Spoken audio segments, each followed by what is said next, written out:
Estamos de volta com Fala Bahia aqui pela TV Salvador e lembrando que quinta-feira teremos mais uma edição do Fala Bahia na sua comunidade. Desta vez as equipes aqui da TV Salvador e também da Bahia FM vão estar no Largo de Ilha Amarela. Portanto, se você mora aí na região, participe com a gente, aproveite esta oportunidade para fazer queixas em relação ao seu bairro, denúncias, enfim, converse ao vivo com o Emerson José a partir das 6 da tarde lá no Largo de Ilha Amarela. Eu Fala Bahia mais próximo aí de você, mais perto da sua casa. E impor limites nas crianças quando o assunto é internet sempre é um desafio para os pais. A escola tem um papel fundamental nesse processo. O caminho principal é educar para que a garotada use esses instrumentos eletrônicos corretamente. E quem vai dar dicas sobre este assunto é a psicopedagoga Larissa Machado. O mundo virtual é um verdadeiro universo sem fronteiras. Mas como educar as crianças neste mundo cheio de armadilhas? É sobre isso que nós vamos conversar agora com a psicopedagoga Larissa Machado.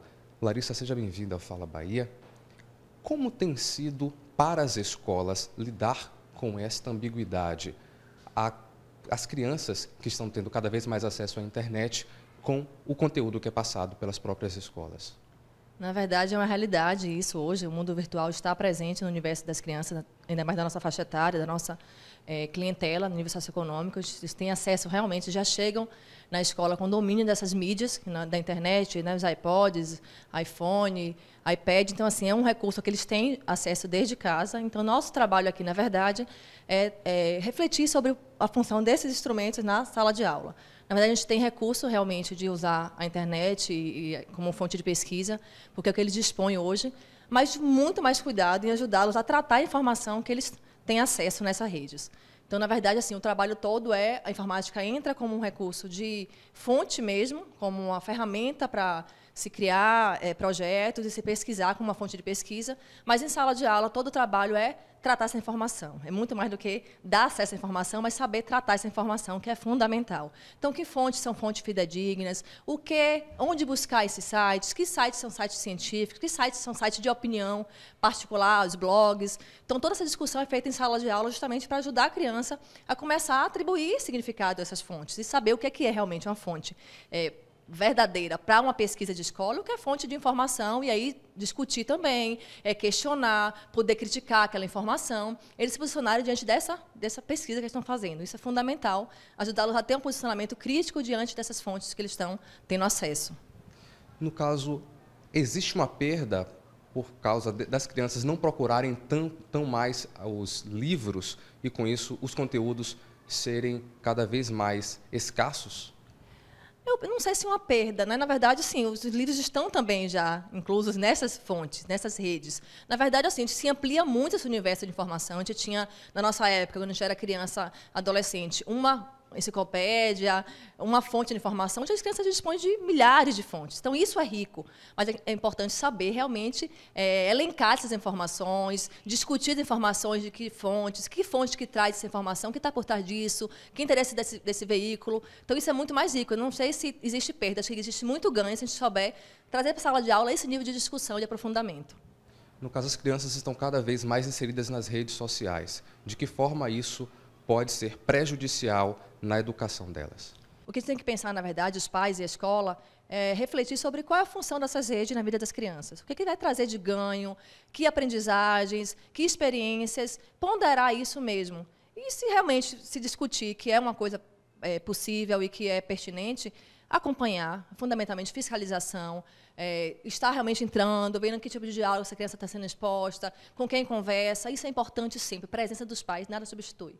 E nesse universo, muito mais presença ainda, porque é o olhar dos pais para estar intervindo, para estar limitando o tempo dessa relação do mundo virtual, que não pode substituir outras experiências do mundo motor, do mundo social, que é fundamental para a criação do sujeito no aspecto mais global, o emocional, o psíquico e o motor.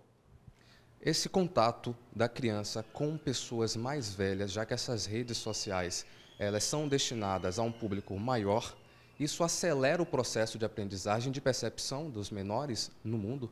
Eu penso que isso antecipa conteúdos e experiências que poderiam ter sido vividas mais tardiamente. Então, eles lidam com fotos, lidam com comentários, que muitas vezes não têm condição intelectual e emocional de interpretar. Então, lógico que eles começam a questionar coisas mais precocemente.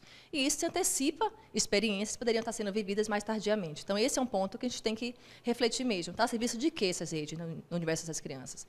Lógico que também tem outros ganhos de informações, de dados que também estão tendo acesso. Então, acho que é muito importante os pais estarem presentes para poder dialogar com os filhos sobre esses conteúdos. Isso que é importante. Em questionamentos, em fatos que, de repente, não são pertinentes, que eles possam se posicionar. Já que liberou, eu acho importante muita presença para trazer essa discussão no universo da família à tona.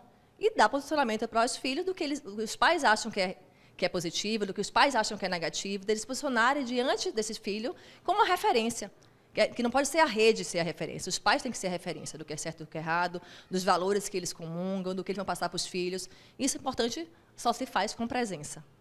Obrigado, Larissa. Pois bem, esse assunto foi debatido hoje pelo Fala Bahia. É necessário que os pais tenham ainda mais atenção para com os filhos neste universo paralelo que são as redes sociais. Voltamos aos estúdios do Fala Bahia. O Senac Pituba abriu inscrições para o curso de auxiliar em serviços de comércio exterior. O início das aulas está previsto para o dia 30 deste mês, com aulas sempre às terças, quintas e sábados. O curso tem como objetivo desenvolver e difundir a cultura exportadora nos estados, através da capacitação de gestores públicos, empresários e profissionais do comércio exterior, além de buscar aumentar e qualificar também a base exportadora. As inscrições já podem ser feitas na própria unidade da Pituba e os interessados devem ser maiores de 18 anos e estar cursando pelo menos o ensino médio. As inscrições e outras informações podem ser obtidas pelo número 31864000. Repetindo, 31864000. A autoridade por um dia aqui no Fala Bahia. Se eu fosse autoridade por um dia, eu seria prefeita de Salvador, porque a cidade está um inferno, está um caos, o trânsito é horrível, o ônibus está sempre cheio, a sujeira é imensa. Eu passo pelas ruas e a minha rua mesmo, ela cheira muito mal e eu acho isso horrível, eu melhoraria muito nesse aspecto. No próximo bloco tem uma reportagem na ladeira de Cajazeiras, um perigo para os motoristas que trafegam nos dois sentidos. Fala Bahia, volta já!